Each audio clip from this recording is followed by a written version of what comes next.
In the top stories, Burger King reports a double-digit increase in profits. 2 families displaced by fire, and we tell you how Barbadian athletes performed at NACAC. Welcome to Nation News for Monday, August 10th, 2015. I'm Natasha Beckles. We are bringing the best of Cupcakes 2015 to you. Relive all the action from the sweetest summer festival in this year's Cupcakes Souvenir magazine. Experience the carnival feeling over and over again with photos from all the major events. Cupcakes Souvenir 2015 will be available on newsstands island-wide on August 5th or online at www.nationnews.com.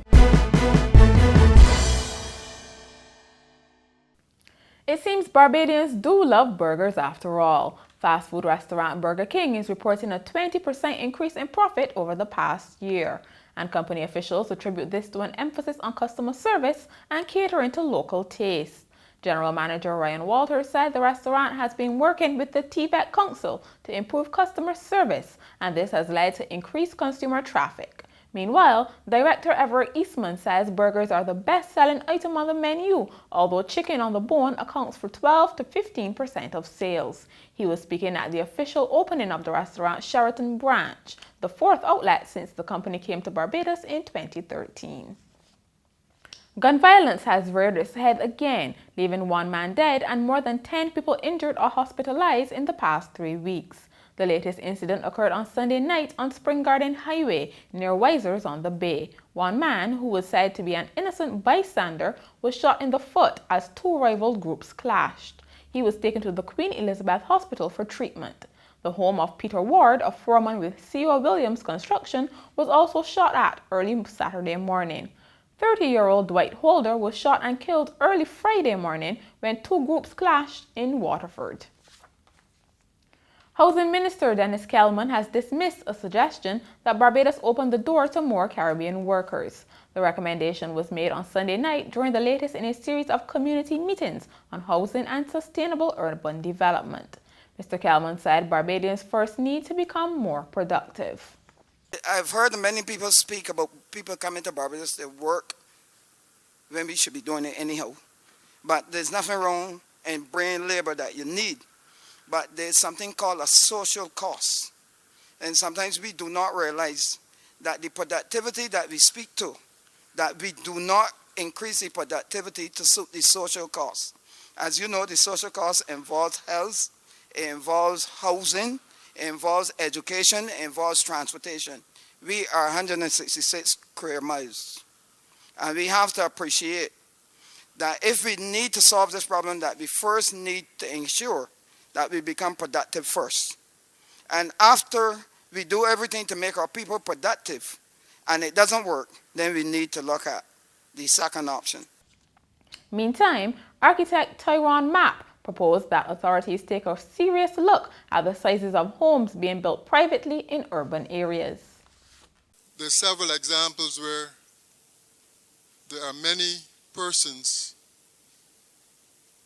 who are actually constructing their homes, and obviously by the time they have reached a certain stage in their homes, they cannot complete these homes because there is a certain lack of funding provided for these houses, and the advice was not given to these people. I would suggest, however, that we would have to take a serious look at the sizes of homes that are being built in these corridors, so that when we review the built environment, we'll see that there would be a lot of completed homes because we are building within our budgets. A house fire in Wavell Avenue has left 1 St. Michael family displaced and another trying to grapple with damages to their rented property. Natalie Seeley, who lived at a rented home in Thompson Road, says she and her husband and 2 sons have nowhere to go. The other family was not at home at the time of the blaze, but several household items were saved. The Barbados Agricultural Society is charging that a business is seeking a license to import chicken, even though it owes local producers substantial sums. BAS CEO James Paul described the situation as unfortunate, but declined to name the business when he spoke to the media over the weekend. And we actually sitting down, and we're going to have a meeting with government to sit down and discuss this issue. But I'm appealing though to the person in the private sector. that we are making right now economic gains in the agriculture sector. I want to make that very clear. That we've seen growth in our pig sector, we have seen growth in the poultry sector. Hence, it's strange that at a time when we are seeing growth, that we have elements in our private sector today who are prepared to undermine the foundations of that growth. And I think it's unfortunate that we have that kind of thing going on in Barbados, where businesses themselves are engaged in economic sabotage of other businesses in this country. And this, I think, is not something that we can encourage. And I am appealing to businesses up there that they need not engage in those types of actions that basically will put other businesses at risk. And this is precisely what we are seeing.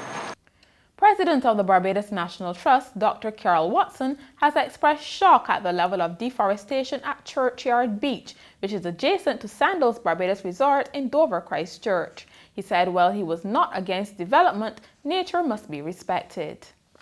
We recognize that in the short and medium run, tourism is really the only engine for our continued prosperity and economic growth.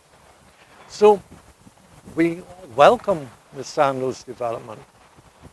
However, I must say that having come down here this morning, I am a bit taken aback and shocked. I had brought this development to the attention of a number of individuals, and in fact, to the best of my recollection, Sandals did say that, or my fears and the fears of the National Trust, that this area would be denuded of its extensive vegetation and tree coverage, that these fears were unfounded. But having come down here this morning, I see that quite a number of mature trees have been felled, and then I also see development on the way in the sea where a type of breakwater is being constructed. Speightstown came alive over the weekend with the songs of music. Scores of people flocked to the northern town on Saturday after it was transformed into a pedestrian-only area. Lots of craft and art were on display and food was on sale. There was entertainment for everyone. Historian Sir Henry Fraser also led a walk of the historic town. Speightstown Alive is an initiative of the Barbados Tourism Product Authority. In sport, Barbados won 4 medals, 1 silver and 3 bronze at the recently concluded North American, Central American and Caribbean Senior Athletics Championships in San Jose, Costa Rica. Ramon Gittins and Levi Cadogan won silver and bronze, respectively, in the men's 100 meters, then teamed up with Nicholas Deschamps and Burkhart Ellis to win bronze in the 4x100 meters relay. The team also set a new national record of 38.55 seconds, lowering the time from the Pan American Games last month in Canada. Carrie Beckles also won a bronze medal in the women's 100-meter hurdles. The news is not so good for our netballers, however. Barbados lost all 3 pool matches at the Netball World Cup in Australia and will play off for positions 13 to 16. Barbados went down 73-28 to New Zealand, 83-16 to Australia, and lost the must-win match against Trinidad and Tobago 55-39. This means the team's world ranking will now fall from 9th. And finally, officials in Washington state want a former city employee to pay back the nearly $800 in taxpayer money she spent on cupcakes for her own office farewell party. According to media reports, when former Human Resources Director Cheryl Ann Mattia resigned in December, she ordered hundreds of dollars in gourmet cupcakes from a local cafe.